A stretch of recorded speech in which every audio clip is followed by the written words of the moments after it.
It plans to shut down its mill at 100 Mile House, cutting 165 jobs. The company blames supply, lower demand, and U.S. tariffs. The mayor says it is a blow to the local economy. West Fraser Timber says it will shut down 2 lumber processing mills by the end of the year, one in 100 Mile House and one south of the border in the state of Georgia. December 5, 2025, West Fraser Timber announced it will indefinitely curtail its high-level Alberta mill. 190 jobs gone. The company is expecting to take a $200 million charge in its fourth quarter results. And this is just the beginning. Because November 7th, West Fraser announced it would permanently close its mill in 100 Mile House, BC by the end of 2025. 165 jobs eliminated. Mayor Maureen Pinckney estimates at least 500 more jobs will be indirectly impacted. Trump's new tariffs on Canadian lumber now total 45%. A 10% tariff stacked on top of existing anti-dumping and countervailing duties of 35%. And Canadian lumber towns are dying. This is happening right now, December 2025.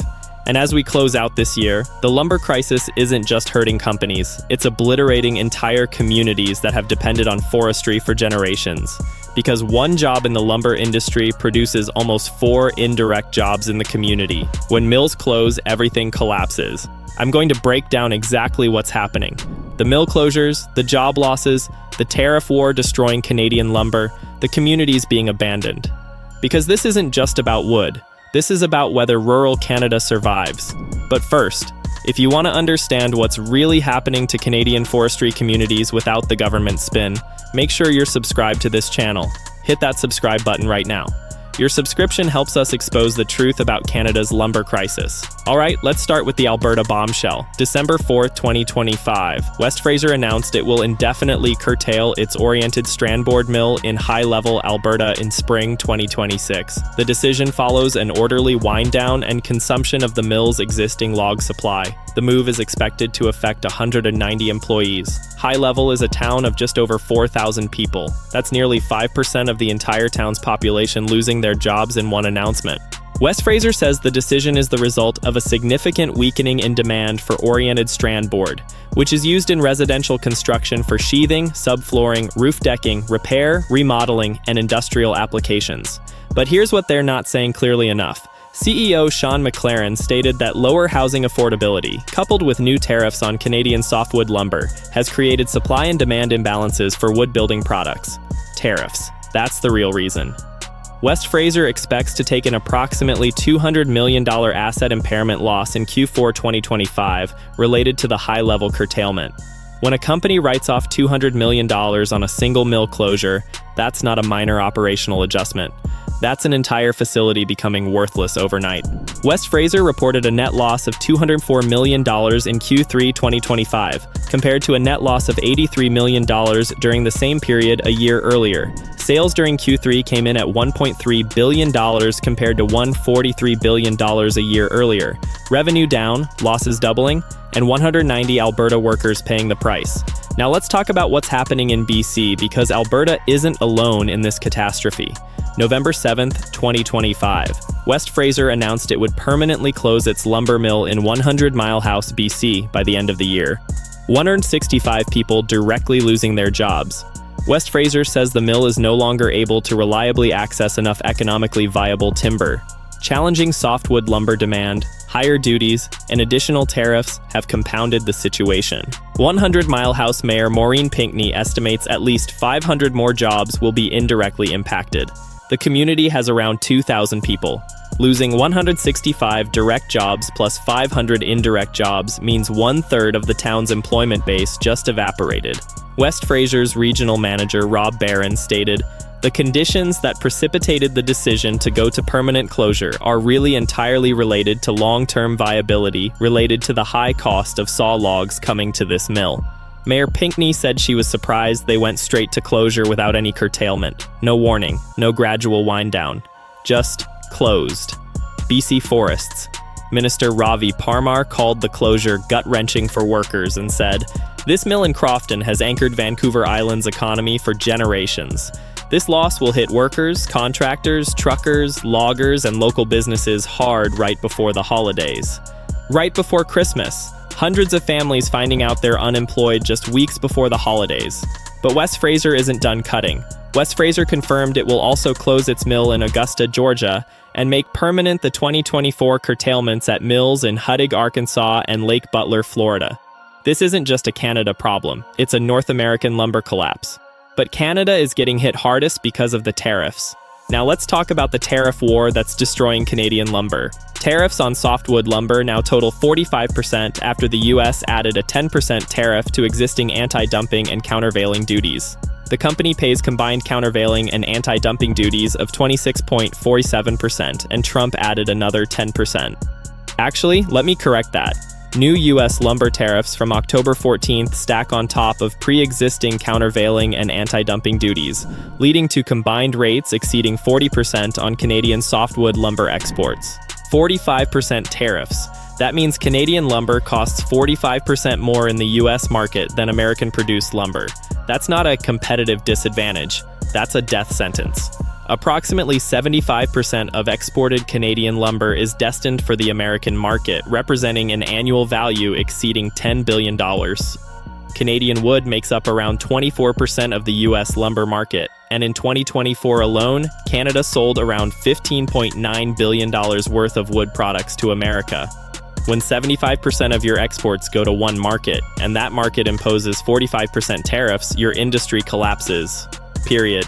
To date, Canadian softwood lumber companies have paid over $7 billion in duties to the U.S. $7 billion in tariffs, money that could have gone to workers, communities, or reinvestment.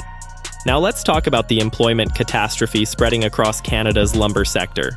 Jobs in forestry and logging fell 4% in 2025 to September from 2024, extending multi-year losses. Employment in wood manufacturing fell 1%. But those aggregate numbers hide the devastation in individual communities. Williams Lake, BC, has seen all 4 local mills curtail production since October tariffs hit. West Fraser is shutting down their sawmills entirely, and Tolko mills are not running at full capacity. They've already laid off quite a few people, but thousands more jobs are at risk. Williams Lake isn't unique. This is happening across BC, Alberta, Quebec, and Ontario, anywhere that depends on lumber exports. One job in the lumber industry produces almost 4 indirect jobs in the community. Sawmill workers go to the grocery store, get haircuts, pay for utilities. Everything depends on lumber. It's all interconnected. So when West Fraser eliminates 190 jobs in high level, that's really 760 total jobs at risk when you count indirect impacts. When 100 Mile House loses 165 direct jobs plus 500 indirect, that's 665 total jobs in a town of 2,000. These communities don't recover from losses like that. Now let's talk about the government's response, because Ottawa is throwing money at the problem while mills keep closing. Prime Minister Carney announced in August 2025 that Canada would provide $1.2 billion to support the softwood lumber industry. In addition to $700 million in loan guarantees announced for the BDC Softwood Lumber Guarantee Program in August, a top-up of $500 million will be delivered to sustain the program into 2026. The government will deploy a $500 million envelope from the Large Enterprise Tariff Loan Facility to provide targeted support for softwood lumber producers. That's $2.2 billion in loans, loan guarantees, and liquidity support. But loans don't solve the problem, they just delay the inevitable. Because you can't loan your way out of 45% tariffs. The government claims these investments have already protected workers, providing relief to nearly 37,000 Canadians during this period of uncertainty, and preventing more than 14,000 Canadians from losing their jobs. But 100 Mile House closed anyway. High Level is closing anyway. Williams Lake mills are curtailed anyway. How exactly did those billions prevent job losses when mills are still shutting down? November 2025. The government pledged to prioritize Canadian suppliers in federal spending through the Buy Canadian policy, which includes Canadian softwood lumber. The government announced it would begin subsidizing the cost to move Canadian lumber domestically. Freight subsidies. Because apparently the solution to losing your export market is to make it cheaper to ship lumber around Canada. Canada's Minister of Energy and Natural Resources, Tim Hodgson, told BNN Bloomberg, "We can be masters in our own house, and we can use this crisis to come out of it stronger than we did going into it. Masters in our own house? Canadian mills are closing, workers are unemployed, communities are dying, and the government's response is slogans about being masters in our own house." Now let's talk about the US position, because Trump isn't backing down, he's doubling down. The U.S. Lumber Coalition released a statement saying, Canada should responsibly reduce its massive excess lumber overcapacity that remains the underlying cause of Canada's unfair trade practices along with its subsidy programs. The coalition stated, Canada's sense of entitlement to be able to abuse our trade laws, engage in unfair trade, announce round after round of subsidies that force our industry to compete against the Canadian government to maintain U.S. production facilities and U.S. jobs is outrageous. That's the U.S. industry position. Canada is subsidizing lumber, creating excess capacity, and dumping cheap lumber into U.S. markets. And Trump believes them. Trump's tariffs are justified by claiming Canadian lumber is a risk to U.S. national security.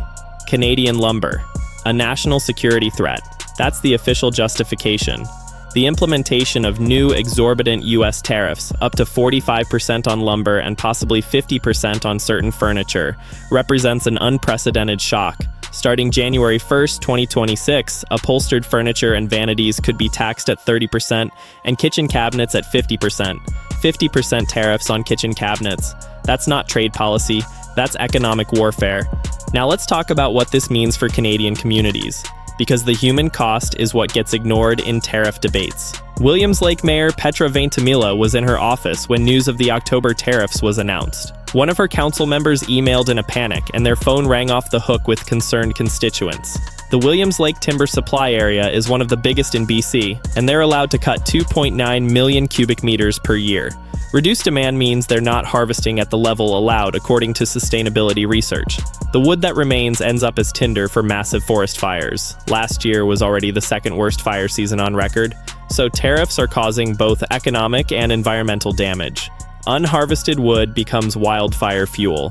100 Mile House has a projected need of 1,000 houses over the next decade to keep pace with demand, but the local mill that could supply that lumber just closed. Mayor Pinckney says she hopes impacted workers can find guidance in a handbook the district made with the province after 2019 closures called The Path Forward, which compiles testimony from workers and families who lost their jobs then.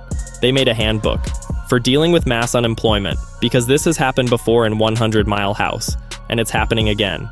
Here's the bottom line as we close out 2025. West Fraser closed High Level, Alberta Mill, 190 jobs gone.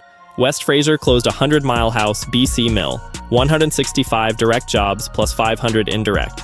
Trump's tariffs on Canadian lumber now total 45%. 75% of Canadian lumber exports go to the U.S., over $10 billion annually.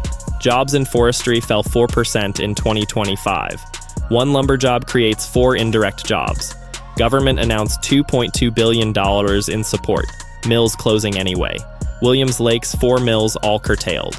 January 1st, 2026. Furniture tariffs could hit 50%. Canadian lumber communities are being systematically destroyed by Trump's tariff war, and Ottawa's response, loans, subsidies, buy Canadian policies, isn't stopping the bleeding. Make sure you're subscribed because 2026 is going to be catastrophic for Canadian forestry. More mills will close, more communities will collapse, more families will be destroyed, because 45% tariffs are unsustainable.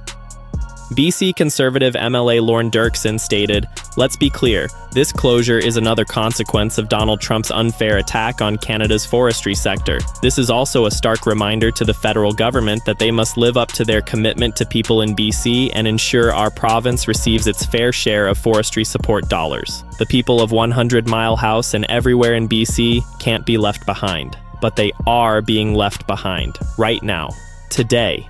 Hundreds of workers unemployed, thousands more at risk, entire towns facing economic extinction. The lumber crisis isn't coming, it's already here, and it's only getting worse. This story is far from over. Stay tuned.